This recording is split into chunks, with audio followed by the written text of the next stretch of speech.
E aí, rapaziada, beleza pura? Na nossa 15ª aula do curso de Bioquímica aqui da Escola de Ciências da Vida, vamos continuar falando dos carboidratos. Nessa aula específica, falar dos polissacarídeos. A gente já falou bem rapidamente deles em aulas anteriores, no tocante à sua nomenclatura. Hoje a gente vai tratar com um pouco mais de detalhes.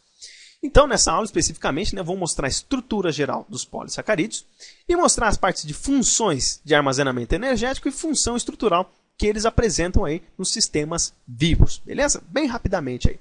Então vamos começar aqui falando o seguinte. Os polissacarídeos, também chamados de glicanos, vocês vão encontrar aí em vários livros também chamando os polissacarídeos de glicanos, são carboidratos que possuem vários monômeros de carboidratos ligados entre si.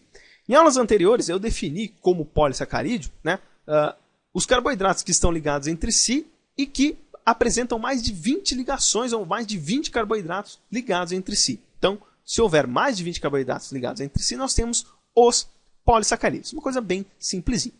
E se a gente for ver, nós temos dois tipos de polissacarídeos de uma estrutura geral que a gente pode levar em consideração, que são os homopolissacarídeos, que são os polissacarídeos que apresentam apenas um único tipo de carboidrato ligado entre si, então, ou seja, várias moléculas de glicose, várias moléculas de N-acetilglicosamina ligadas entre si, enfim, nós temos vários tipos.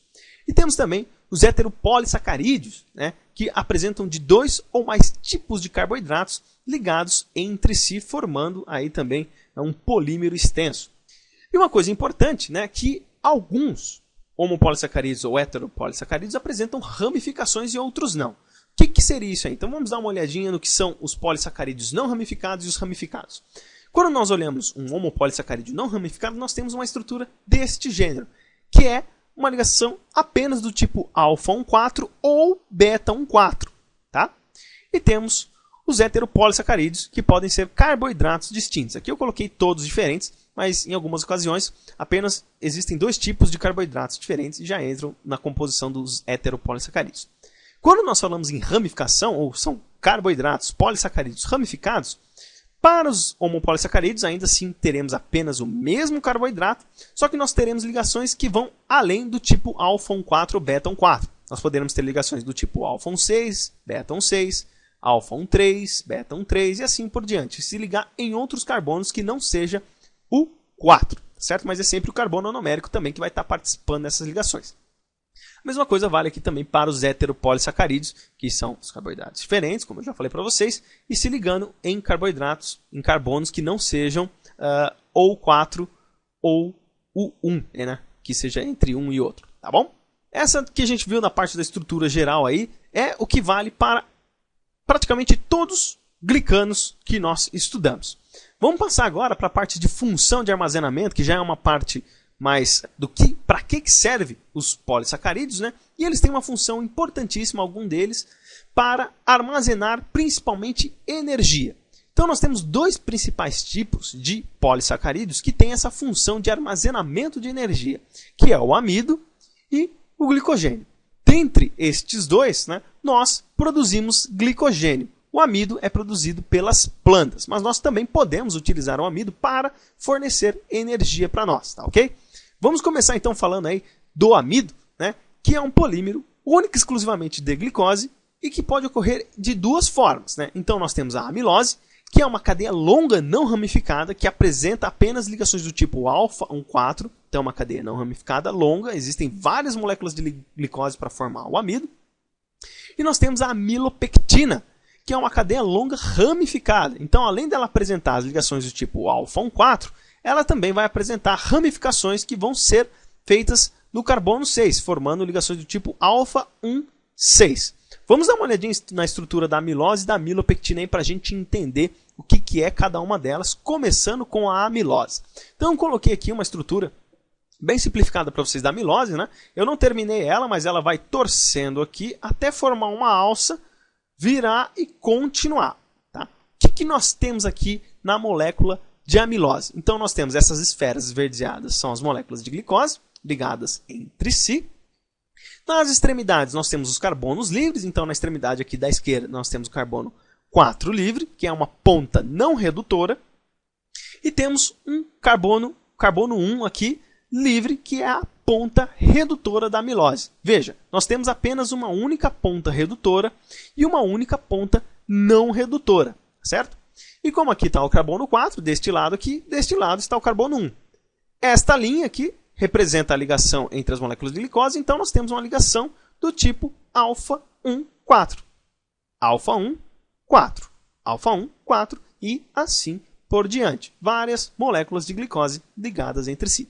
E nós possuímos também uma enzima que é capaz de hidrolisar cada uma molécula de glicose presente no amido, que nós chamamos de alfa-amilase.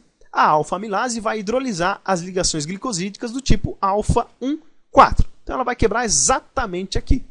Ela quebra exatamente aqui e ela vai liberar moléculas de glicose consecutivamente. Ela é capaz de hidrolisar apenas uma única molécula de glicose. Hidrolisa aqui, passa para cá, hidrolisa novamente, hidrolisa novamente, hidrolisa novamente.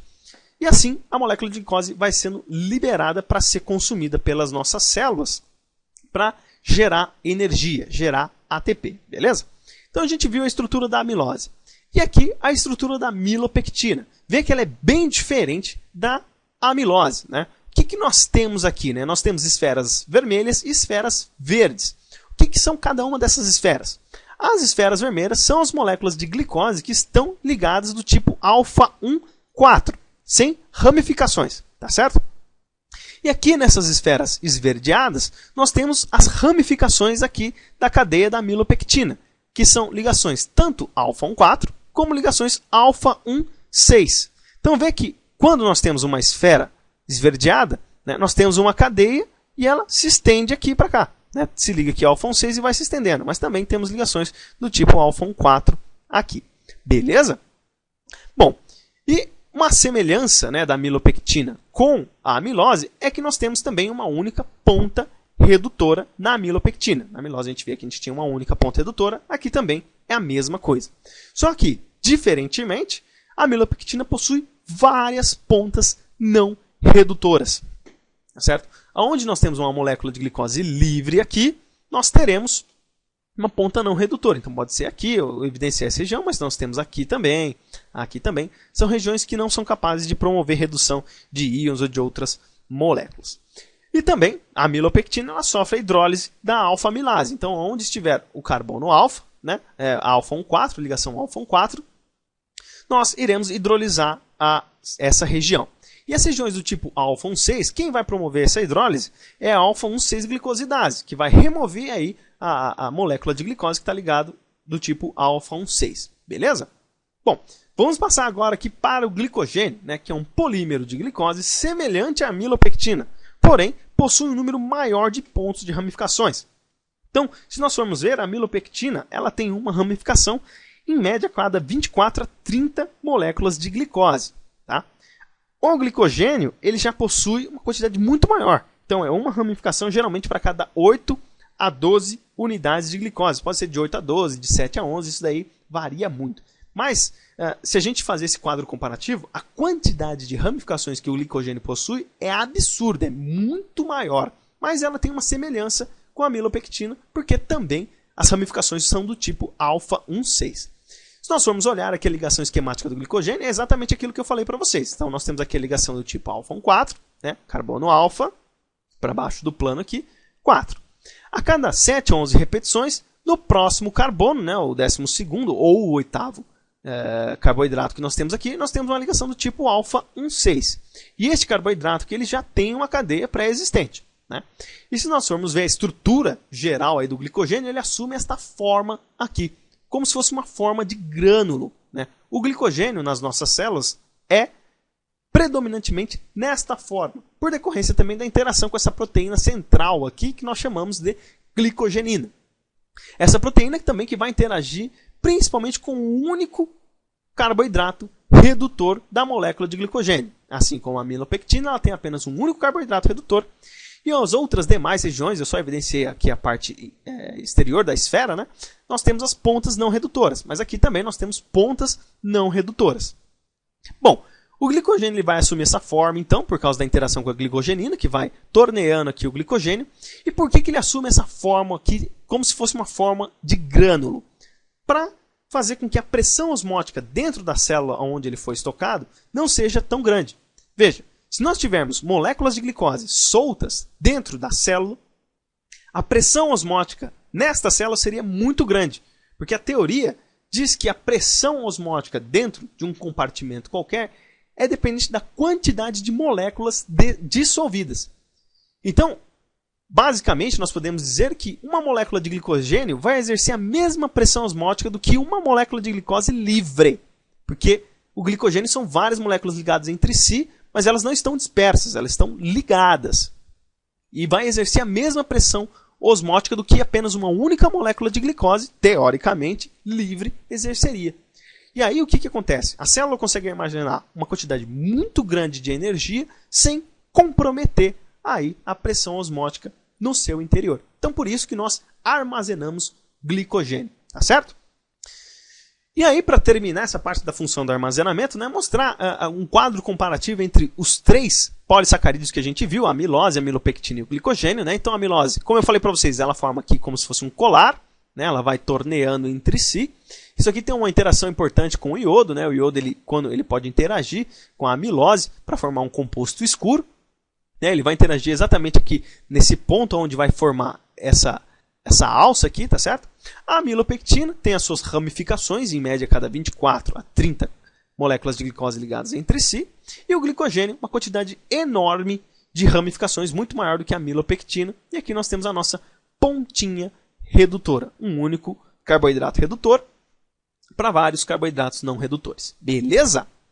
Bom, para encerrar essa aula então, vamos mostrar a parte dos carboidratos de função estrutural. E nós temos três tipos principais.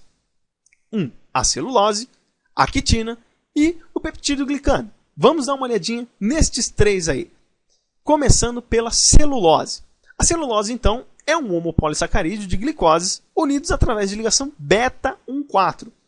Os carboidratos anteriores que nós vimos, né, como por exemplo a amilopectina e o glicogênio, a ligação sempre era alfa-1,4 ou alfa-1,6. A celulose, ela é diferente por decorrência de ter ligações do tipo beta-1,4, que é mais ou menos isso daqui que vocês observam, né? Ligações beta-1,4. Uma coisa que a gente pode confundir de vez em quando é que determinados oxigênios aqui, né, eles estão para baixo do plano geométrico da molécula de glicose. Né? Falar, mas isso aqui não seria então ligação alfa? Não. Por que não? Porque a gente tem que olhar a molécula dentro de um contexto. Veja, o carbono 2, a hidroxila está para baixo. Nesse caso aqui, a hidroxila estaria para cima do carbono 1. Então, é beta. Olha só, o carbono 2 aqui, nesta molécula de glicose, ela está para cima, ou seja, inverteu. Ela pulou para cá.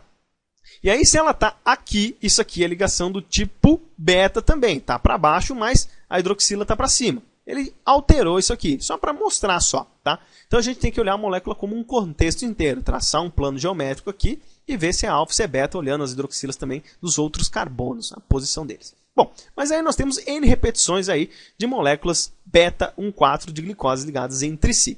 E aí também a celulose ela pode formar essa estrutura, né, de malha trançada através de pontes de hidrogênio com esses oxigênios aqui. Aqui nós temos a molécula de glicose na forma de cadeira, né, que ela assume também aí quando está em solução. E nós temos as ligações beta-1,4 e as pontes de hidrogênio formadas entre os oxigênios, as hidroxilas aqui, principalmente do carbono 2, né, com o oxigênio aqui da outra molécula de glicose, tá certo? Que está dentro do anel. Bom, isso vai formar uma malha trançada super resistente e vai fornecer uma barreira física para a entrada de uma série de moléculas de composto, além de ser uma barreira física bem rígida também, que resiste a vários impactos, traumas físicos, né?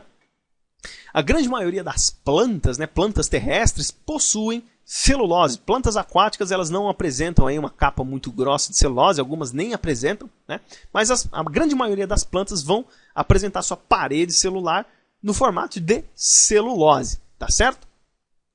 E também uma coisa importante é que as nossas enzimas presentes no nosso estômago, na nossa boca, não são capazes de hidrolisar a celulose. Por quê? Porque nós temos apenas enzimas chamadas de alfa-amilases, apenas enzimas que vão hidrolisar a ligação do tipo alfa-1,4.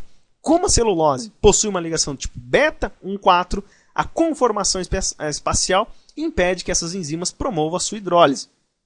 Já no caso de alguns ruminantes, né, bois, vacas, girafas, eles apresentam bactérias no seu estômago que vão promover a hidrólise da celulose. Por isso que eles conseguem comer pasto, alguns tipos de plantas que vão promover essa hidrólise e aí vão captar a glicose para gerar energia para eles. Beleza? Falando rapidamente aí da quitina. A quitina é um homopolissacarídeo linear composto por resíduos de N-acetilglicosamina unidos através de uma ligação beta-1,4 também. Então, se a gente for ver a estrutura molecular da quitina, ela é exatamente isso daqui. Homopolissacarídeo linear, ligações do tipo beta-1,4. Aqui também está para baixo, mas temos que olhar sempre o plano aqui da molécula inteira. Carbono 2, o radical aqui está para baixo e aqui o radical está para cima. Então a gente tem que levar isso em consideração também. E aqui no carbono 2 que nós temos essa modificação, um grupamento amida, aqui C-ONH, que vai considerar aqui como sendo uma molécula de N-acetilglicosamina. Tá certo? E a quitina, ela é o principal componente do exoesqueleto dos artrópodes, da grande maioria dos insetos que nós conhecemos, então barata, besouro, mosquito, enfim. Todos eles possuem o seu esqueleto na forma de quitina. E ela é muito resistente e também é insensível à degradação das alfa-amilases, porque a ligação, como eu já falei para vocês, é do tipo beta-1,4. E existe também muitos estudos com a quitina para liberação de fármacos em tempos corretos, né? Ela tem um tempo de meia-vida X, então pode-se utilizar a quitina para liberar os fármacos aos poucos, né? Isso daí a gente estuda quando a gente vê a parte de farmacotécnica para liberação dos fármacos. E para terminar essa aula, falar rapidamente do peptídeo glicano, que é um heteropolissacarídeo da parede bacteriana composto de 2 carboidratos distintos combinados com aminoácidos. Né? Se a gente for ver a imagem de um monômero de peptídeo glicano, é exatamente isso daqui. Então nós temos 2 carboidratos, em um carboidrato nós temos vários aminoácidos ligados, né? 4 peptídeos, né? Alanina, ácido glutâmico, ácido mesodianofílico, mas isso daqui também é um aminoácido simples, que é a lisina e a D-alanina. E esses 2 carboidratos aqui são esses daqui. Ácido N-acetilmurâmico, que é o azulzinho, e o ácido N-acetilglicosamina, ou só N-acetilglicosamina. E a ligação feita entre esses 2 carboidratos é a ligação do tipo beta-1,4. Como é que fica essa estrutura, né, quando nós vamos incorporar vários monômeros de peptídeo glicano? Veja, que eles vão interagir entre si por intermédio da cadeia de aminoácidos. Né? Então nós vamos ter glicinas que vão se ligar aqui nessa lisina, né?